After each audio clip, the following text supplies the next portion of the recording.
WSM-TV, Nashville. Immediately following this special program.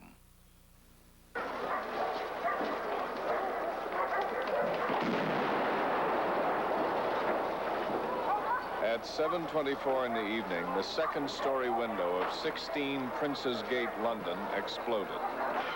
Special British troops entered the window, and the rescue of Iranian diplomats began.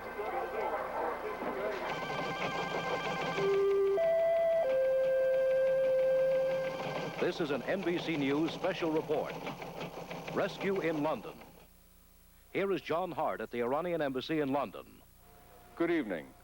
Last Wednesday, half an hour before noon, 5 men armed with guns and grenades entered the back door of a Victorian townhouse and took over the Iranian embassy in the center of London, across the street from Hyde Park and about a mile from Buckingham Palace. Threats to kill the Iranian hostages and blow up the embassy were postponed twice. The president of Iran said he was willing to see his children die as martyrs rather than yield to the gunman's demands to release 91 Arab Iranians from jails in Iran. Iran said the British government was responsible for the hostages' lives. British police took charge, established communications with the gunman, and began to speak hopefully of a peaceful end to the crisis as over the days, 5 of the hostages were released. Today, the last of the May Day holidays in Britain, new demands and new threats triggered the rescue. John Cochran watched it. Until midday, all seemed quiet at the embassy. In fact, it seemed the quietest of the 6 days of occupation and siege. No hostages were released, but 5 had been released on other days, and there was hope for a peaceful solution. A lot of hope. 11:51 a.m. 2 British hostages, a policeman and a BBC newsman, appear at a window talking to police below. They do not seem disturbed, and there is no indication that any of the hostages are in immediate danger, or that the Iranian Arab gunmen are losing patience, as their demands for the release of Arabs in Iranian jails are not being met. 3 o'clock. Nothing is seen or heard outside the embassy, but police learn later that this is the moment that a hostage is being shot to death. 4:33 p.m. A police spokesman says 2 or 3 shots were heard in the embassy, apparently by negotiators talking by phone to the gunman. But still, no confirmation of casualties. 6:20. Police begin to gather in larger units closer to the embassy. Their superiors now know of the murder, and the gunmen have threatened to kill 1 more hostage every half hour. 7 o'clock. Police sharpshooters provide cover for medics who have come to remove the dead hostage. Here, out of view of the camera, the medics learn that 2 bodies have been dumped outside the front door. 1 body is removed. 7:23. British officials have decided they can wait no longer. They send in Royal Air Force commandos. The commandos have come armed with explosives. From the roof of the embassy, 2 commandos climb down a rope and toss a bomb through a rear window. At the front of the embassy, 2 other commandos on a balcony do the same.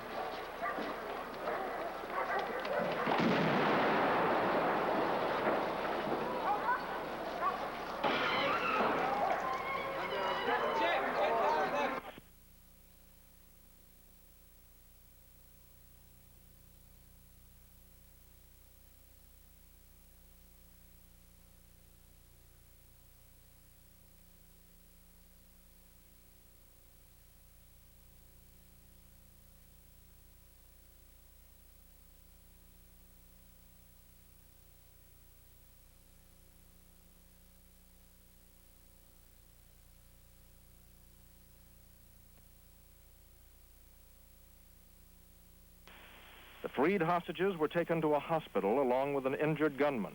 3 gunmen had been killed. Some hostages suffered burns during the fires, but most were suffering only from shock. 16 of the surviving 19 hostages were Iranians, 3 were British, including the BBC newsman, who seemed in good health and in even better spirits. British officials would not discuss details of the military operation, but they said they were proud of it. The gunman. it is quite impossible for me to answer detailed questions about the operation. An operation of this sort requires great skill, has to be taken on the spur of the moment. Neither the Commissioner nor I could conceivably answer detailed questions of exactly what happened in the operation. What we can say, and will say, is that the operation, and I would have thought the people of this country, and many in the world will think so, was an outstanding success, and it showed that we in Britain are not prepared to tolerate terrorism in our capital city. And that is something which has to be learned by everybody. The hostages from the explosion and fire at the embassy. Inside the embassy, when the gunman captured it last Wednesday, were two British journalists from the BBC there to get visas for Iran. One of them, Christopher Kramer, was released the next day, suffering a stomach ailment. Proof, said the gunman, of their humanitarianism. Tonight, Kramer talked about the takeover and the gunman with NBC's Diane Wildman. Did you believe they would let you go when they did? No, except that they showed me genuine compassion during the night. I mean, they were genuinely concerned. I mean, I believe that. I believe it still now. They offered me Valium, which I turned down. They sent out for drugs, which the police delivered. They comforted me. They eventually allowed people to carry me downstairs. They were reluctant at first to do anything other than let a doctor come in, but then decided that I could go. And I remember the last Kramer said he was particularly impressed by the cool-headedness shown by hostage Trevor Locke, a London policeman who was able to hold on to his gun during the ordeal. And I said, where did they got your gun then? And he said, no, I've still got it. He still had his gun? And I said, don't be absurd. You know, I was searched. They must have found yours. And he said, nope. They gave me a cursory body search. I still have it. I mean, you know, things flash through your mind the whole time. And I said, well, look, I don't want to appear morbid, but if something happens to you, I want to know where it is, and I want to know how to use it. And he said, it's underneath my coat, underneath my jumper, in a holster, down the front of my trousers. And I said, where's the safety catch? And he laughed, and he said, we've come a long way since safety catches. You just take it out and you fire it. And he said, but I'm not going to use it. Not at this particular stage. He said, we'd be crazy to use it. I couldn't possibly take out more than 2 of them, and there are 5 of them, and they've got machine guns, and they've got grenades. And he just played it cool. A terribly brave man. Because the gunman had shown him compassion, Kramer said he was shocked when he learned one of the hostages had been murdered today. He felt the police acted correctly. I think with the events happening as they were happening, and appreciate I was inside a building and didn't know until someone told me that one body had been thrown out and that they actually had started killing people. I mean, that in itself was a shock to me. I didn't believe that was possible, but they had it in them. I think the police, faced with that dilemma, had to go about it in the way they went about it. They knew after 5 or 6 days that these weren't kids. They knew exactly what they were doing. And they, by the sounds of it, were about to carry it out. In Iran tonight, President Bani Sadr issued a statement of victory and of gratitude to Britain. That from David McCormick in Tehran. The first word of the end of the siege came by telephone from London about 10:30 this evening, but it wasn't until midnight before the news was broadcast on Tehran radio. President Bani Sadr read a statement praising the Iranian nation. He said the brave resistance of our children in the Iranian embassy produced its sweet fruit. We did not submit, and we became victorious. Bani Sadr also sent a telex to British Prime Minister Thatcher, thanking her for the help provided by the British police in ending the occupation. Later, the Foreign Ministry also praised the swift action of British police. For the past few days, the British embassy in Tehran has been under heavy guard. There had been fears that if the takeover in London had not ended quickly, the British embassy here would come under attack.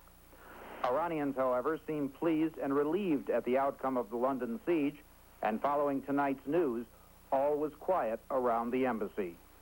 David McCormick, NBC News, Tehran. In the quiet of London tonight, at the end of the siege, there are 2 hostages dead, 19 rescued, 3 gunmen dead, 1 in the hospital, 1 in jail. This quick and largely successful rescue of Iranian hostages in Britain by America's most supportive ally in its Iranian crisis is in obvious and ironic contrast to Iran's treatment of its hostage Americans. But the Ayatollah Khomeini's hatred of America puts him beyond the reach of this irony. And the militants, who still see some use in their hostages, are likely to ignore this moral comparison. John Hart, NBC News, London.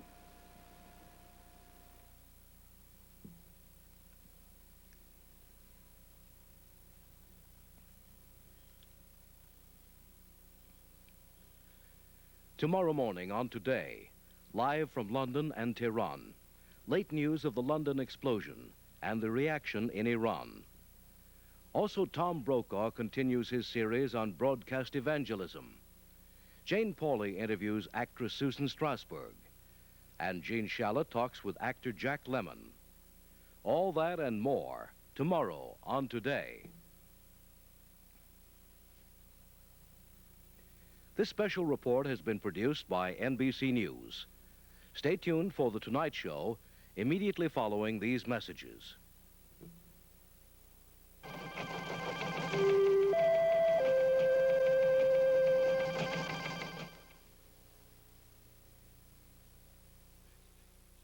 George Burns and John Denver star in Oh God, Sunday at 9, 8 Central and Mountain.